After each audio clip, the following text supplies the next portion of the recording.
concept and some forms of aviation have been around for more than 2,000 years. Oops. That's not the right video. Hold on.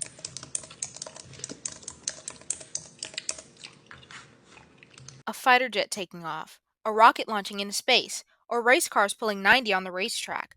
All of these things are made possible due to aerodynamics. Aerodynamics is the study of the way things move through air. Aerodynamic movement itself is made up of many different factors. All of these factors interact to get things in the air and keep them there, but it doesn't just stop in the sky. You see, aerodynamics affects more than you think and has influence in your day to day life in ways you wouldn't even consider. It influences the way we design cars, buildings, sports equipment, even clothing. It's working around you right now, even if you're just sitting in a chair or walking down the street. The car or bus you take to school, it was shaped by aerodynamics when it was being designed to make sure it reduced drag and improve fuel efficiency. Your body, it's pushing against air resistance every time you move, and that resistance, that's aerodynamics too. Even the shape of your phone, the curve of a helmet, the slope of a roof, these things are all carefully designed with airflow in mind. With all of these moving factors, it's easy to get confused.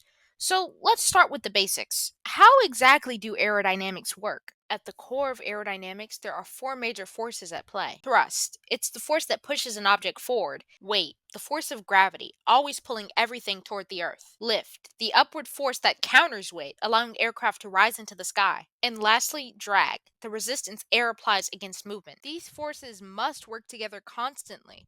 To fly, lift must overcome weight, and thrust has to be drag. It's all a balancing act that engineers, pilots, and designers study in detail. Okay, so we have the basics out of the way, but let's talk about why it really matters. Because all of this isn't just science for the sake of science. Aerodynamics quite literally changes lives, industries, and fields in a numerous amount of ways. Back to transportation, planes today use way less fuel than they did 30 years ago, and that's all thanks to aerodynamic design. Things like smoother wings, lighter materials, and optimized shapes that make it easier to move through the air. This leads to things like fewer emissions, cheaper tickets, and longer flights without having to worry about so many layovers like before. Outside of planes, cars are affected too. Things like Teslas or other electric vehicle hybrids, they're all shaped to minimize drag. The smoother the airflow, the less energy needed to keep the car moving. This means more miles per charge, better battery life, and faster 0 to 60 times field of professional racing and military warcraft, a recent technological development called active aerodynamics has been in the work for a while. Active aerodynamics involves aircraft and vehicles dynamically adjusting their surfaces in various ways to optimize airflow. Formula One cars are usually designed with adaptive wings and drag reduction systems to adjust for downforce for better speed and handling, and modern fighter jets and even commercial aircraft are looking into incorporating morphing wings, which can change shape mid flight to improve performance under different conditions. All of this is a part of active aerodynamics. And with more time and more technological advancement, we can see various other improvements in both aerodynamics and racing fields to incorporate active aerodynamics. Then, of course, there's space travel. Rockets are probably one of the most extreme examples of aerodynamic design and have posed the biggest challenge for engineers and designers. When you're sending Earth's atmosphere at thousands of miles per hour, every single design choice matters. Too much drag and you waste fuel. Not enough stability and you can lead to a crash. The classic pointed nose shape that you see on rockets, it's not just there for looks, it's made for precision. This was born from decades of wind tunnel tests and high speed simulations. Things don't just stop at vehicles and transportation. Believe it or not, aerodynamics can even help athletes. Field athletes have to utilize various elements of aerodynamics to get faster times to complete their laps. Swimmers often shave and use ultra smooth swimsuits to help reduce drag. Cyclists use custom bikes, aero helmets, and ride behind each other in a formation called drafting to help reduce air resistance. In sports like tennis and even football, players can use spin to make the ball curve through the air. This is all thanks to a principle called the Magnus effect. It's all a part of aerodynamics, and you're actively seeing it take place anytime you sit down in front of your TV to watch an NFL game. It doesn't just stop at elite sports or expensive technology. Aerodynamics affects everyday stuff that you use that you don't even consider.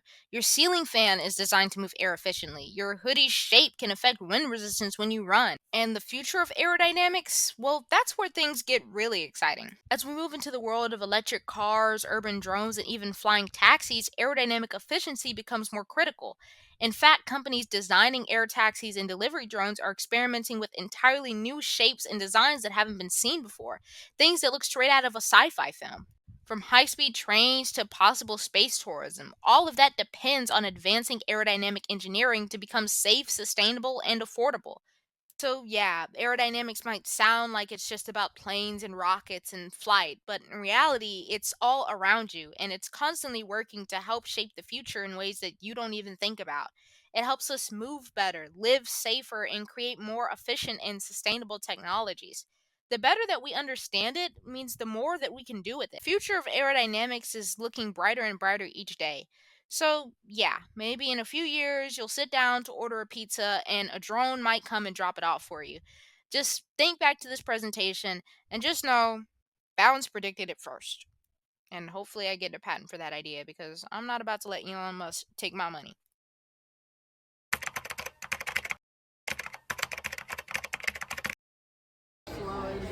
What's your name? Taller. What people Tolliver, know me by. what do you know about aerodynamics? What do you know about aerodynamics? That you on a plane you need your wing. Well, you need both sets of your wings. The small back ones, and the two big ones. Yeah. Tolliver, what was the hardest part of doing this assignment? You, What did you like best about doing this assignment? the science. Yeah, that's good. We could have done a science project, but like an experiment, but I didn't feel like it. Any last words, Tolliver? No. Thank you.